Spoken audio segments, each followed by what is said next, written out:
Hello friends, आपका मेरे YouTube channel पर फिर से स्वागत है जिसका नाम है GD स्टूडियो। पिछले वीडियो में हमने एडोब एनिमेट टाइमलाइन और प्रॉपर्टीज के बारे में जानकारी ली थी। अब हम एडोब एनिमेट के टूल के बारे में डीपली जानकारी लेंगे। तो चलो शुरू करते हैं। लेट्स सी, राइट साइड में अपने को यहाँ पे टूल बार दिखाई दे रहा है। तो यहाँ पे हम टूल बार में जो पहला टूल है उसका नाम है सिलेक्शन टूल। सिलेक्शन टूल के बारे में आज हम देखेंगे। सिलेक्शन टूल का यूज तो वैसे तो सिलेक्शन करने के लिए होता है, मगर इसके और कई यूज है, वो मैं आज आपको बताने वाला हूँ। तो सबसे पहले मैं रेक्टेंगल टूल लेता हूँ और रेक्टेंगल टूल से अपने स्टेज पर रेक्टेंगल ड्रॉ करता हूँ। तो मैं ड्रॉ करने के लिए शिफ्ट बटन प्रेस करता हूँ और रेक्टेंगल ड्रॉ करता हूँ। तो ये मैंने रेक्टेंगल ड्रॉ कर लिया है। तो मेरा स्टेज ऊपर गया है, तो मैं यहाँ से उसको फिट विंडो कर देता हूँ, तो ये सेंटर में आ जाता है। अभी मुझे ये रेक्टेंगल सेलेक्ट करना है। इसको सेलेक्ट करने के लिए सिलेक्शन टूल पे जाता हूँ और सिलेक्शन से इसमें क्लिक करता हूँ, तो ये सेलेक्ट हुआ है। तो ये रेक्टेंगल का जो बीच में का कलर है, फिल कलर, वही सिलेक्ट हुआ है, उसकी बॉर्डर सेलेक्ट नहीं है। यहाँ पे आप देख सकते हैं ये रेक्टेंगल की जो बॉर्डर है वो सेलेक्ट नहीं थी। तो मैं इसको कंट्रोल जेल कर देता हूँ। अगर ये इन दोनों को सेलेक्ट करना हो तो इसमें डबल क्लिक करना पड़ता है, तो ये दोनों सेलेक्ट हो जाते हैं। ये देखो, इसे कंट्रोल जेड करता हूँ। अगर मुझे बॉर्डर सेलेक्ट करनी रही तो मैं बॉर्डर पर डबल क्लिक करता हूँ, तो यहाँ पे बॉर्डर सेलेक्ट हो गई। अगर मुझे फिल कलर सेलेक्ट करना हो तो मैं अंदर क्लिक करता हूँ, तो फिल कलर सेलेक्ट हो जाता है। अभी अपने सिलेक्शन का पहला यूज देख लिया। अभी मैं इस शेप को अगर मुझे मॉडिफाई करना रहा तो मैं यहाँ पे इस रेक्टेंगल के कॉर्नर पे आता हूँ। तो यहाँ पे देखो मेरे कर्सर पे एक कर्व लाइन आ चुकी है, तो मैं उसे हल्के से यहाँ पे ड्रैग करता हूँ, तो ये देखो यहाँ पे कर्व लाइन आ गई। तो मैं वैसे ही इन सब को यहाँ से इसे मॉडिफाई कर सकता हूँ या कोई शेप क्रिएट कर सकता हूँ। अगर मुझे और भी इनमें पार्ट चाहिए तो मैं यहाँ से इसको ऑन कर देता हूँ और अल्ट बटन दबा के इसको ऊपर खींचता हूँ। तो ये देखो, ऐसे मैं यहाँ पे पार्ट क्रिएट कर सकता हूँ। तो ये एक यूज हुआ। फिलहाल तो मैं इसे कंट्रोल जेड करता हूँ। ओके, अगर मुझे इस पार्ट को यहाँ पे मर्ज करना है तो मैं क्या करूँगा, यहाँ से इसे उठाऊंगा, यहाँ पे मर्ज कर दूंगा। तो मर्ज करने के लिए देखो मेरे पास ये जो नोड आ रहा है, देखो यहाँ पे एक ब्लैक कलर का छोटा सा नोड आ रहा है, यहाँ पे पॉइंट आ रहा है, वो मैं यहाँ पे लेके आता हूँ। वो कब आता है, जब मैं इसको एक्टिवेट करता हूँ। तो कंट्रोल जेड करता हूँ, अभी इसको निकाल देता हूँ, तो वो शायद नहीं आएगा। यहाँ पे वो गाइड करता है मर्ज करने के लिए। ये देखो, सिलेक्शन टूल के बाद आता है, इसको मैं कंट्रोल जेड कर देता हूँ। अभी हमने सिलेक्शन टूल देखा। सिलेक्शन टूल के बाद आता है सब सिलेक्शन टूल। आइए उसका भी यूज देख लेते हैं। ये है सब सिलेक्शन टूल। तो मैं इससे भी यहाँ पे ऐसा को पॉइंट टू पॉइंट काम कर सकता हूँ। ये देखो, मैंने यहाँ पे सिलेक्शन टूल लिया, फिर ऐसा कर्व किया। अगर मुझे ये शेप अच्छी तरह से क्रिएट करना हो तो मैं सब सिलेक्शन पे आता हूँ और यहाँ पे देखो मुझे ये 2 पॉइंट मिल गए, तो मैं इससे एडजस्ट भी कर सकता हूँ। तो ये है सब सिलेक्शन का यूज। जो काम इसमें जल्दी नहीं हो पाता, ये वो सिलेक्शन टूल की यूज से हम इसे अच्छी तरह से शेप दे सकते हैं। अभी इसको फिर से मैं कंट्रोल जेड करता हूँ। सब सिलेक्शन टूल के बाद आता है हमारा ट्रांसफर टूल। तो हम ट्रांसफर टूल पे जाते हैं। ट्रांसफर टूल का यूज, यहाँ पे देखो मैंने इस पे क्लिक किया तो मुझे ये ट्रांसफर करने के लिए पॉइंट आ गए। तो मैं यहाँ से उसे और इसको उठा के यहाँ पे लेके जाता हूँ, तो यहाँ पे लेके आता हूँ। तो इसे ट्रांसफर करने के लिए, हमें मूव करने के लिए भी इसका यूज होता है। तो मैं यहाँ से उसे शिफ्ट दबा के बढ़ा सकता हूँ या छोटा कर सकता हूँ कॉर्नर पकड़ के, और इसको मैं रोटेट भी कर सकता हूँ। इसे यूज है। ट्रांसफर टूल के बाद आता है ग्रेडियंट टूल। इसको मैं प्रेस करके रखता हूँ कॉर्नर पे, तो मुझे यहाँ पे ग्रेडियंट ट्रांसफर टूल मिलता है। तो ग्रेडियंट ट्रांसफर टूल का यूज मैं आपको बताता हूँ। पहले मैं इसे ट्रांसफर टूल से बड़ा कर लेता हूँ, इसको डबल क्लिक करता हूँ और शिफ्ट पकड़ के बड़ा कर देता हूँ। और यहाँ पे देखो, यहाँ पे एंगल दिए है, तो एंगल से मैं इसे सेंटर में कर देता हूँ और इसको भी यहाँ से भी सेंटर से कर देता हूँ। तो ये मेरा ऑब्जेक्ट सेंटर में आ चुका है। अब मैं इसे ग्रेडियंट कलर देने वाला हूँ। यहाँ कलर पैलेट है, तो कलर में जाता हूँ, तो यहाँ पे मैं कलर भी इसका चेंज कर सकता हूँ। और यहाँ से मैं इसे लीनियर ग्रेडियंट दे देता हूँ। इस ग्रेडियंट को ट्रांसफ़र करने के लिए ग्रेडियंट ट्रांसफ़र टूल चाहिए, तो मैं इस पे जाता हूँ। ये ग्रेडियंट ट्रांसफ़र हो गया, तो मैं इसे घुमाता हूँ, तो ये देखो यहाँ पे ग्रेडियंट ट्रांसफ़र हो रहा है। कम कर सकता हूँ, ज़्यादा कर सकता हूँ, या इसे घुमा सकता हूँ, या उससे नीचे लेके आ सकता हूँ, या ऊपर लेके जा सकता हूँ। ये है ग्रेडियंट ट्रांसफ़र टूल का यूज़। ओके, उसके बाद मैं इसको कंट्रोल जेड कर देता हूँ। लासो टूल का यूज़ हम आगे देखेंगे, क्योंकि अभी तो फिलहाल इसका यूज़ इसमें दिखाते नहीं आएगा। इसका यूज़ आगे के ट्यूटोरियल में दिखाऊंगा। तो उसके बाद आता है पेन टूल। पेन टूल तो आपने फोटोशॉप में देखा होगा, तो यहाँ पे भी पेन टूल का सेम ही यूज़ है, तो फिर भी मैं आपको दिखा देता हूँ। तो मैं इसे कर देता हूँ डिलीट। यहाँ से सिलेक्शन करके भी आप इसको डिलीट कर सकते हैं। तो मैं पेन टूल पे आता हूँ। पेन टूल का यूज़ देखो, यहाँ पे मैं क्लिक करता हूँ और यहाँ पे ऐसे शेप तैयार कर सकता हूँ। ऐसा मैं यहाँ पे शेप तैयार कर सकता हूँ, या इसके अंदर देखो यहाँ पे मैं अगर मुझे कोई पॉइंट लेना है तो मैं इस पे ऐसा पॉइंट ऐड कर सकता हूँ। और फिर से ये सिलेक्शन टूल से इसे मैं फिर यहाँ पे से एडजस्ट भी कर सकता हूँ ऐसे ऐसे, या फिर यहाँ पे कन्वर्ट एंकर पॉइंट है, ये एंकर पॉइंट से भी मैं इसे एडजस्ट कर सकता हूँ ऐसे। ये सेम फोटोशॉप के सही का ही यहाँ पे यूज होता है इनका। उसके बाद आप एक करके देखो तो आपको समझ में आएगा इसका यूज। उसके बाद मैं इसको डिलीट कर देता हूँ। ओके, उसके बाद आता है टाइप टूल। टाइप टूल से हम यहाँ पे टाइप कर सकते हैं, जैसे GD स्टूडियो। अभी मुझे इसे बड़ा करना रहा तो मैं यहाँ पे आऊँगा, ट्रांसफर टूल लूँगा, यहाँ पे क्लिक करूँगा और इसे शिफ्ट पकड़ के ऐसा बड़ा कर सकता हूँ। अगर मुझे इसका फॉन्ट चेंज करना है तो मैं यहाँ से उसका फॉन्ट चेंज कर सकता हूँ। मुझे इसका कलर चेंज करना रहा तो मैं यहाँ से कलर चेंज कर सकता हूँ। इसकी साइज छोटी बड़ी कर सकता हूँ। इसकी स्पेसिंग भी मैं यहाँ से कम ज़्यादा कर सकता हूँ। उसके बाद यहाँ पे पैराग्राफ से सेंटर रख सकता हूँ। इनका यूज़ हम देखेंगे आगे आगे, प्रैक्टिकल करके ही इनका यूज़ देखेंगे। फिलहाल तो मैं आपको इतना ही बताऊंगा। आगे जब हम एडवांस लेवल पे जाएंगे तब इसका यूज़ अच्छे से देख लेंगे। इसको मैं डिलीट कर देता हूँ। उसके बाद आता है लाइन टूल। लाइन टूल से हम लाइन क्रिएट कर सकते हैं और कोई ऑब्जेक्ट ड्राइंग भी बना सकते हैं।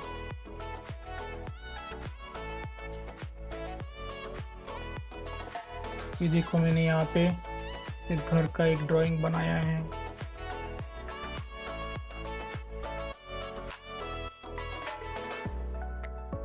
मैंने यहाँ पे घर बना दिया। अभी मुझे इस पे कलर फिल करना है तो मैं यहाँ पे आऊँगा प्रिंट बकेट टूल पे।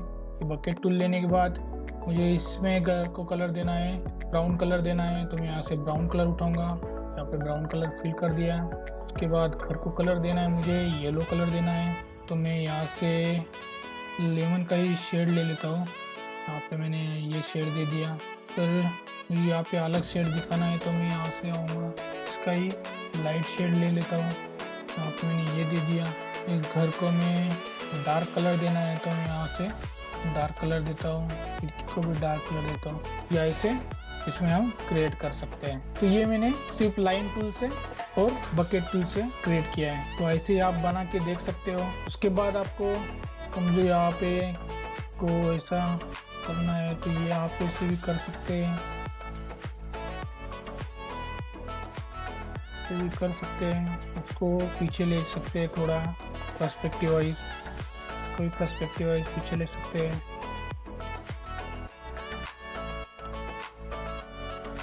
इससे आप करके देख सकते हैं। तो फिलहाल मैंने तो एक ही लेयर में बनाया है। तो इससे होता क्या है, एक लेयर पे बनाने से अगर मैं इसे यहाँ से हटाऊंगा तो ये यहाँ पे देखो ये इतना पार्ट इसका चला गया है। तो ये हमने इस पे ड्रॉ किया था, तो हमें ये यहाँ पे न्यू लेयर लेके करना चाहिए, विंडो तैयार करनी चाहिए, तभी ये रहता है। अभी देखो मैं यहाँ पे न्यू लेयर लेके इस पे कलर फिल करता हूँ। तो मैं यहाँ से ये ऑब्जेक्ट लेता हूँ, ये आउटलाइन निकाल देते हैं, और देखो मैं यहाँ पे ऑब्जेक्ट लेता हूँ। तो इसमें मर्ज नहीं होगा, ये मैं कहाँ पे भी रखो आप, ये मर्ज नहीं होगा। मगर मैं इस लेयर पे आता हूँ और यहाँ पे ऐड करता हूँ तो ये मर्ज हो जाएगा। ये देखो ये मर्ज हो गया। तो इसके लिए जब भी कोई काम करो तो न्यू लेयर लेके काम करो, तो आपका ऑब्जेक्ट मर्ज नहीं होगा और एक आपको ऐसा ऑब्जेक्ट मिल जाएगा और आपको चेंजेस भी करते आएंगे। तो हमने अभी सिलेक्शन टूल देखा, सब सिलेक्शन टूल देखा, ट्रांसफर टूल देखा, बैकग्राउंड ट्रांसफर टूल देखा और पेन टूल देखा है। पेन टूल में जो भी टूल आते हैं वो भी देखे, टाइप टूल भी देखा है, उसके बाद लाइन टूल देखा है। फिलहाल तो मैंने सब डिलीट कर दिया है। अब हमारा रह गया था ओवल टूल। ओवल टूल से हम यहाँ पे सर्कल ड्रॉ कर सकते हैं। ओवल ड्रॉ करने से पहले मैं शिफ्ट प्रेस करता हूँ और ओवल ड्रॉ करता हूँ क्योंकि ये प्रोपोर्शनेटली आ जाए। और फिलहाल तो मैं ओवल टूल का इतना ही यूज़ बताऊँगा। नेक्स्ट ट्यूटोरियल में मैं आपको ये सब टूल्स की जो यहाँ पे प्रॉपर्टी शो होती है उसके बारे में बताऊँगा, उनका यूज़ कैसे करते हैं वो बताऊँगा। ओवल टूल के बाद आता है पॉलीस्टार टूल। तो मैं इसे Ctrl Z कर देता हूँ तो मैं पॉलीस्टार टूल ले लेता हूँ। तो मैं जाता हूँ पॉलीस्टार टूल पे, तो मैं यहाँ पे शिफ्ट पकड़ के ड्रॉ करता हूँ। तो यहाँ पे देखो ये, तो पॉलीस्टार टूल से हम पेंट गन और हेक्सागन भी ड्रॉ कर सकते हैं। तो मैं अभी यहाँ पे प्रॉपर्टी में आता हूँ और प्रॉपर्टी में हमें यहाँ पे ऑप्शन दिख रहा है, तो मैं यहाँ पे 6 कर देता हूँ। तो ये देखो मेरे पास यहाँ पे हेक्सागन क्रिएट हो चुका है। तो मैं ऐसे ही यहाँ पे ऑप्शन में जाके यहाँ से इसके जो पॉइंट है वो बढ़ा सकता हूँ। तो मैंने आपको पॉलीस्टार टूल भी बता दिया है, इसकी प्रॉपर्टी हम अगले वीडियो में देखेंगे। तो मैं आ जाता हूँ पेंसिल टूल पे। तो फिलहाल मैं इस सबको Ctrl Z कर देता हूँ। तो ये है पेंसिल टूल। तो पेंसिल टूल का यूज़ हमें ड्राइंग करने के लिए होता है। जैसे मैं जैसे जहाँ पे पेंसिल घुमाता हूँ उस जगह पे ये पेंसिल ड्रॉ कर रही है।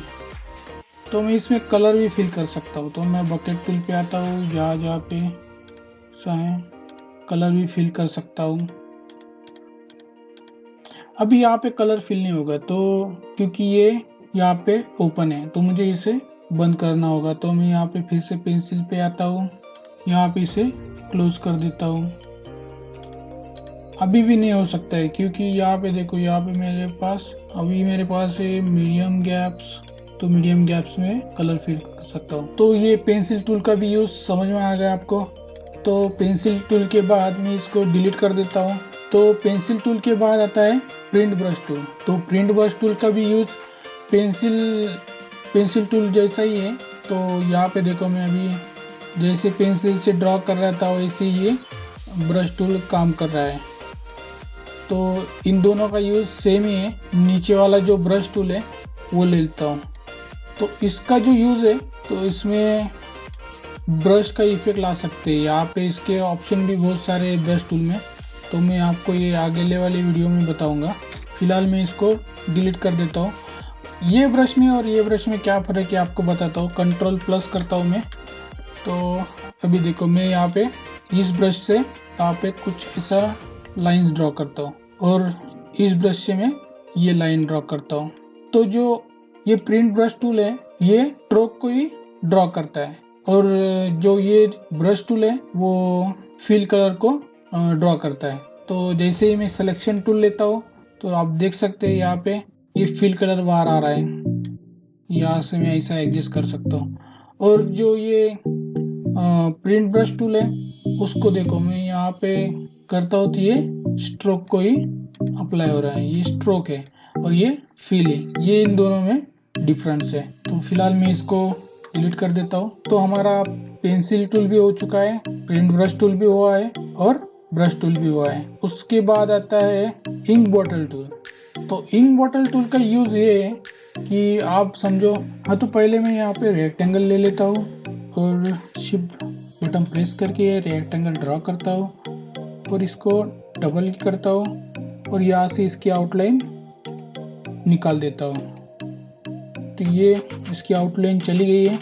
तो अगर मुझे इसे फिर से आउटलाइन देनी है तो मैं इसे आउटलाइन इसको सेलेक्ट करता हूँ और यहाँ से आउटलाइन देता हूँ तो आउटलाइन नहीं आ रही है। तो ये इसे आउटलाइन देने के लिए हमें इस टूल का यूज़ होता है। जिसका नाम है इंक बॉटल टूल। तो इंक बॉटल टूल पे हम आते हैं और यहाँ पे कलर ब्लैक ही रखेंगे और यहाँ पे क्लिक करेंगे तो ये यहाँ पे आउटलाइन आ चुकी है। तो इस प्रकार इस इंक बॉटल टूल का यूज होता है। तो इसके बाद हम देखेंगे आई ड्रॉपर टूल। तो मैं इसे चलो डिलीट ही कर देता हूँ। मैं यहाँ पे फिर से रेक्टेंगल टूल लेता हूँ, यहाँ पे एक लेता हूँ, यहाँ पे एक लेता हूँ, यहाँ पे एक लेता हूँ और यहाँ पे एक लेता हूँ। तो फिलहाल मैं इसका कलर कर देता हूँ ग्रीन, इसका कलर कर देता हूँ रेड, इसका कलर कर देता हूँ येलो। तो मुझे ये ग्रीन का कलर यहाँ से पिक करना है और इसमें फिल करना है। तो मैं पहले इसे सेलेक्ट करूँगा और आई ड्रॉपर टूल पे जाऊँगा और यहाँ पे ब्लू पे क्लिक कर दूंगा। तो इसने यहाँ पे इसका कलर पिक कर लिया है। तो वैसे ही अगर मुझे ये येलो में इसका रेड कलर पिक करना है तो मैं आई ड्रॉपर टूल लूँगा और रेड पे क्लिक कर दूंगा। तो ये था आई ड्रॉपर का यूज़ कैसे करते ये भी देख लिया। फिर उसके बाद आता है इरेजर टूल। तो इरेजर टूल से हम ये ऑब्जेक्ट को इरेज कर सकते हैं इस प्रकार। यहाँ से हम उसकी थिकनेस बढ़ा सकते हैं और इरेज कर सकते हैं, इसे इरेज कर सकते हैं। तो ये था इरेजर टूल का यूज। के बाद आता है विड्थ टूल। तो विड्थ टूल का यूज है हम यहाँ से लेते हैं आउटलाइन। तो आउटलाइन को मुझे मॉडिफाई करने के लिए इसका यूज होता है विड्थ टूल का। तो मैं यहाँ पे आता हूँ, यहाँ से मैं इसको ऐसा ड्रैग करता हूँ तो ये देखो ये शेप क्रिएट हो रहा है। उसके बाद मैं यहाँ से इसको नीचे की ओर लेता हूँ तो ये देखो ऐसा शेप तैयार हुआ। अगर मैं यहाँ पे आता हूँ तो यहाँ पे ऐसा कर दिया। तो इससे हम डिफरेंट शेप क्रिएट कर सकते हैं। तो फिलहाल तो मैंने इसमें जो स्पून का जो शेप है वो ड्रा किया है। इसका यूज भी हम डिटेल में देखेंगे, डिफरेंट शेप क्रिएट करेंगे। फिलहाल के लिए मैं इतना ही सिखाता हूँ। तो आगे वाला टूल है हमारा जूम टूल। तो जूम टूल से हम इसको जूम कर सकते हैं। तो जूम टूल से हम इसे जूम कर सकते हैं इस प्रकार। अगर मुझे ऊपर वाले जो ऑब्जेक्ट का जो कॉर्नर है उसे देखना है तो मैं यहाँ से हैंड टूल लेता हूँ और ऊपर ऐसे क्लिक करके ऊपर जाता हूँ। तो यहाँ पे मैं ऐसा काम कर सकता हूँ। मैं फिर से यहाँ पे आया और इसमें और भी डिटेल में काम यहाँ से कर सकता हूँ। प्रकार में और भी काम कर सकता हूँ जूम टूल का यूज करके। उसके बाद मुझे माइनस में आना है, जूम कम करना है। तो मैं यहाँ पे रिड्यूस का जो आइकॉन दिया है उन्होंने माइनस वाला, इस पे क्लिक करता हूँ तो ये माइनस में चला जाता है। और मुझे प्रोपोर्शनेटली मुझे स्टेज चाहिए मेरा, तो मैं यहाँ पे आता हूँ और यहाँ पे फिट टू विंडो कर देता हूँ। तो ये था जूम टूल का यूज और हैंड टूल का यूज। हैंड टूल से हम जूम करके हम लेफ्ट साइड में भी जा सकते हैं, राइट साइड में जा सकते हैं, ऊपर जा सकते हैं, नीचे जा सकते हैं। ये हैंड टूल का यूज है। तो हमारा हैंड टूल भी हो चुका है। तो ऑलमोस्ट ड्राइंग से रिलेटेड सभी टूल के बारे में मैंने आपको बता दिया है। इसी टूल की प्रैक्टिस करो और अगले ट्यूटोरियल में हम एक नेचर ड्राइंग क्रिएट करेंगे और उसे एनिमेट करेंगे। तो अभी के लिए इतना ही। Thank you.